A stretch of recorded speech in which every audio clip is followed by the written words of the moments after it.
میری بہنوں میرے بھائیوں، جب بھی آپ نے کوئی پروڈکٹ خریدی ہوگی، کوئی موبائل خریدا ہوگا، کوئی بھی الیکٹریکل پروڈکٹ خریدی ہوگی، تو اس کے ساتھ باکس کے اندر ایک چھوٹا سا کتابچہ ہوتا ہے، یعنی کہ ایک بکلیٹ ہوتا ہے۔ اس کتابچے کے اندر اس پروڈکٹ کے بارے میں انسٹرکشنز لکھی ہوتی ہیں کہ اس پروڈکٹ کے فیچرز کیا ہیں، اس کے بینیفٹس کیا ہیں، اس کو استعمال کیسے کرنا ہے۔ جی ہاں، یہ باکس کے اندر وہ شخص رکھتا ہے جس نے اس پروڈکٹ کو بنایا ہے، یعنی کہ اس پروڈکٹ کو بنانے والا شخص جو ہے وہ چاہتا یہ ہے کہ اس چیز کو ویسے استعمال کیا جائے جیسے میں کہہ رہا ہوں، تو یہ چیز پائیداری کے ساتھ دیر تک چلے گی۔ اگر اس کے اندر خلاف ورزی کی جائے تو یہ چیز ممکن ہے کہ چند گھنٹوں کے اندر ختم ہو جائے۔ تو آج کا ایک جاہل انسان جو تھوڑا بہت علم حاصل کر کے اپنی ایک ایجاد دنیا کے حوالے کر رہا ہے، تو اس کو بھی اپنی ایجاد کا اتنا خیال ہے کہ اس کے ساتھ ایک بکلیٹ انسٹرکشن کی صورت کے اندر ساتھ رکھ رہا ہے کہ جس کے اندر استعمال کے طریقے ہیں۔ تو پروردگار نے اتنا بڑا انسان جو پیدا کر کے دنیا کے اندر بھیج دیا، اور پروردگار کی ایسی مخلوق کہ جس کو خلق کرنے کے بعد پروردگار فخر سے کہہ رہا ہے تبارک اللہ احسن الخالقین، کہ میں کتنا بڑا ہوں، کتنا افضل ہوں، کتنا اکمل ہوں، اور کتنا علم رکھنے والا ہوں جو اس انسان کو خلق کیا۔ تو کیا انسان کو ایسے ہی خلق کر کے چھوڑ دیا دنیا میں کہ یہ در بدر کی ٹھوکریں کھاتا ہوا نظر آئے؟ کبھی اس کے پاس جا کے کہے کہ میری دعائیں قبول نہیں ہو رہی، کبھی اس کے پاس جا کر کہے کہ میرے گھر کو بیماریوں نے گھیرا ہوا ہے، کبھی اس کے آگے روتا ہوا نظر آئے کہ گھر میں برکت نہیں ہے، کبھی اس سے شکوے کرتا رہے کہ رزق کی کمی ہے،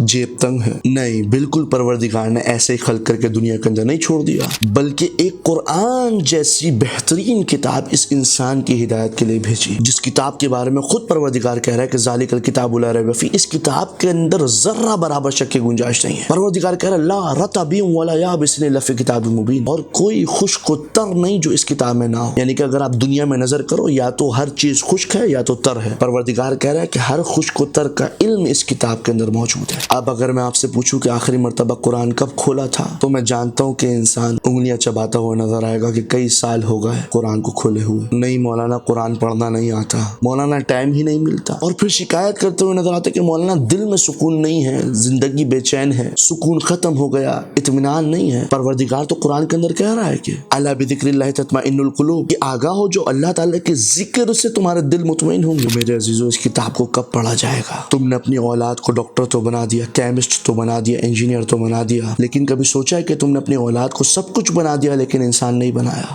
بہت کم وقت ہے، اس سے پہلے کہ یہ وقت بھی بادلوں کی طرح گزر جائے، کوشش کریں کہ قرآن پڑھنا سیکھ لیں، یا کم سے کم اپنی اولاد کو تو ضرور اس قرآن کی طرف لے کر آئیں، اور وہ اولاد جو کہ صدقہ جاریہ کے طور پر اس دنیا کے اندر موجود رہے گی آپ کے جانے کے بعد، کیا وہ آپ کی سویم کی مجلس میں حدیث قصہ پڑھنے کے لائق ہے؟ کیا وہ قرآن پڑھ کے آپ کو ہدیہ کر سکے گی؟ کبھی سوچا ہے؟ تو لہٰذا کچھ مومنین کے اصرار کرنے کے بعد الغروی قرآن و اہل بیت انسٹیٹیوٹ کی بنیاد رکھی ہے، جس کے اندر خاص طور پہ وہ بچے جو کہ ایسے علاقوں میں یا ایسے ممالک کے اندر زندگی بسر کر رہے ہیں کہ جن کے اختیار میں نہیں ہے کہ وہ مدرسے جا کے قرآن کو پڑھنا سیکھیں، یا کسی معلم کسی مولانا کے پاس بیٹھ کے حلال و حرام کی تمیز کرنا سیکھیں، تو خاص طور پہ ایسے بچے اس انسٹیٹیوٹ کے اندر ایڈمیشن لے سکتے ہیں، کہ جس کے اندر قرآن پڑھنا سکھایا جائے گا، دوسرے مرحلے میں تجوید کے ساتھ قرآن پڑھنا سکھایا جائے گا، تیسرے مرحلے میں حلال و حرام کے اندر فرق اور زندگی گزارنے کے احکامات اور فقہ پڑھائی جائے گی۔ اس کے علاوہ جو بچے قرآن حفظ کرنے کے اندر انٹرسٹڈ ہوں گے ان کو قرآن حفظ بھی کرایا جائے گا، اور جو بچے ذکر اہل بیت کرنے کے لیے خطابت سیکھنا چاہیں ان کو خطابت بھی سکھائی جائے گی، اور یہ سب کچھ